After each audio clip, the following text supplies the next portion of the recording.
गृहोपयोगी साहित्याची खरेदी करताय तर आजच आपल्या टेकेट सुपर मार्टला भेट द्या. कडधान्य, डाळी, साबण, ब्रँडेड कपडे, शूज, सायकल, कॉस्मेटिक्स हे सर्व मिळण्याचं एकमेव ठिकाण म्हणजेच टेकेट सुपर मार्ट. 5,000चे भरपूर डिस्काउंट. कमीत कमी 4,999च्या खरेदीवर 5 किलोमीटर पर्यंत मोफत घरपोच सेवा. पत्ता पंचवटी चित्रमंदिर जवळ, 332 रोड. संपर्क 929797 5000.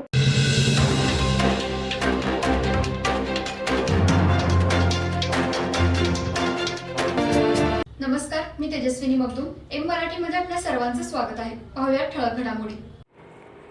इचलकरंजी शहरामध्ये आज हातलंगडे लोकसभा मतदारसंघाचे उमेदवार धैर्यशील माने यांनी लिंगायत समाजाची बैठक घेतली.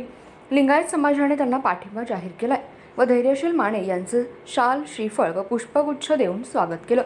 संपूर्ण लिंगायत समाज धैर्यशील माने यांच्या पाठीशी राहील असा विश्वास लिंगायत समाजाच्या सर्व पदाधिकाऱ्यांनी दिला.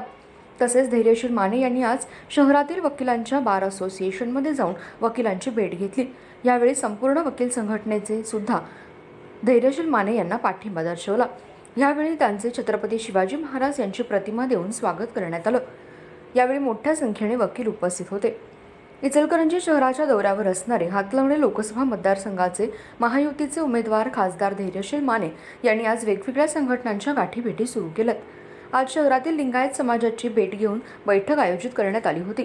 यावेळी बैठकीला लिंगायत समाजाचे प्रमुख विलास गाताडे, प्रकाश दत्तवाडे, गजानन सुलतानपुरे व अन्य पदाधिकारी उपस्थित होते. यावेळी त्यांचं शाल, श्रीफळ, पुष्पगुच्छ देऊन स्वागत करण्यात आलं. विविध मान्यवरांची भाषणं झाली. धैर्यशील माने यांना लिंगायत समाजाने पूर्णपणे पाठिंबा दिलाय. धैर्यशील माने यांनी इचलकरंजी व ग्रामीण भागासाठी जी कामं केलेली आहेत, कोणत्या खासदारांनी ती केलेली नाहीत. इथून पुढे खासदार म्हणून धैर्यशील माने यांना पुन्हा दिल्लीला पाठवायचं आहे असा लिंगायत समाजाच्या बैठकीत निर्णय घेण्यात आला. या बैठकीला गजानन सुलतानपुरे, विलास गाताडे, बाळासाहेब पाटील, किशोर पाटील, बाबासो पाटील, राजन मुठाणे, युवराज माळी आदी जण उपस्थित होते.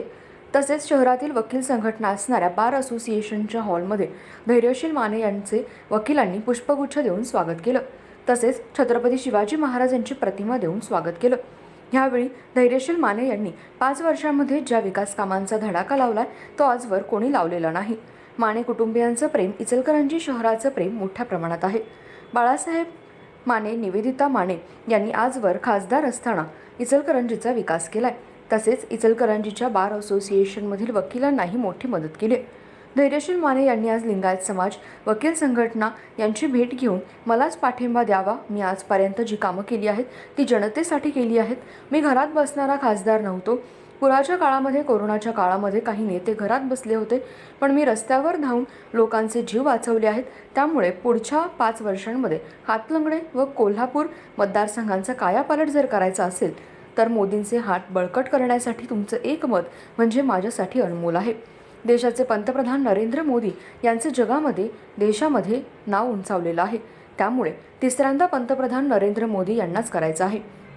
लिंगायत समाज व वकील असोसिएशन यांनी धैर्यशील माने यांना जाहीर पाठिंबा दिलाय. तसेच धैर्यशील माने यांनी आज इचलकरंजी शहरामध्ये गाठीभेटी मोठ्या प्रमाणात घेतल्या. यावेळी धैर्यशील माने, रवींद्र माने, रवी राजपुते, प्रकाश पाटील, जयेश बुगड, पैलवान अमृतमामा भोसले आदी जण उपस्थित होते. प्रामाणिकपणे काम केलं, त्याचं टेंडर प्रोसिजर पर्यंत त्या ठिकाणी गेलं. काही पॉलिटिकल अडचणी तिथल्या निर्माण झाल्यामुळं खऱ्या अर्थानं इथं या ठिकाणी पाण्याला विरोध त्या लोकांनी केल्यामुळे या ठिकाणी होतोय.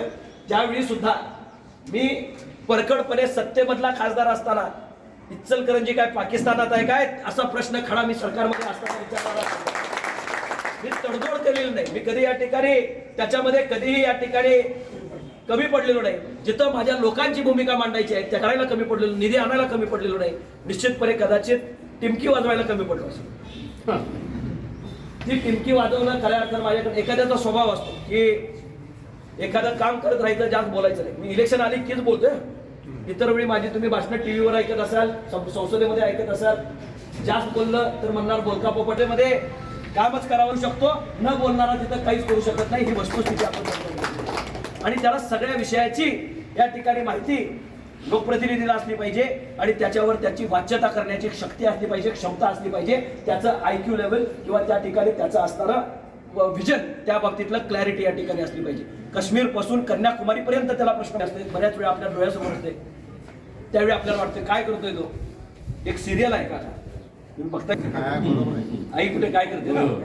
अरुंधती. बरं. लोकप्रतिनिधी तुम्हाला दिसला नाही तर खऱ्या अर्थानं तो कामात आहे. तो कामात आहे. जर तो तुम्हाला रोज दिसाला काय बरं वाटतंय?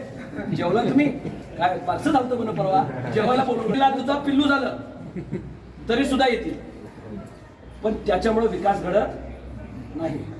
हा झाला जिव्हाळा. एक माणूस काम करत असताना तुमच्यापर्यंत कोणतरी एक पोरगा घरामध्ये असतं नाही, प्रत्येकाला विचारतो घरात काय कमी पडलं असेल तर सांगत जा. सांगितलं की बाहेरनं काय आणत नाही, पण विचार एक पोरगा असते ते घरात लोक येतील पण ती काम काय करणार नाही. कदाचित माझ्या जखमा तुम्हाला दिसणार नाहीत, पण धैर्यशील केलेलं काम नक्की तुम्हाला गावागावात दिसेल आणि ते तुम्हाला प्रत्यक्षात 5 वर्षामध्ये जाणवेल. याची खबरदारी मी खासदार म्हणून या ठिकाणी घे. पुढच्या 5 वर्षामध्ये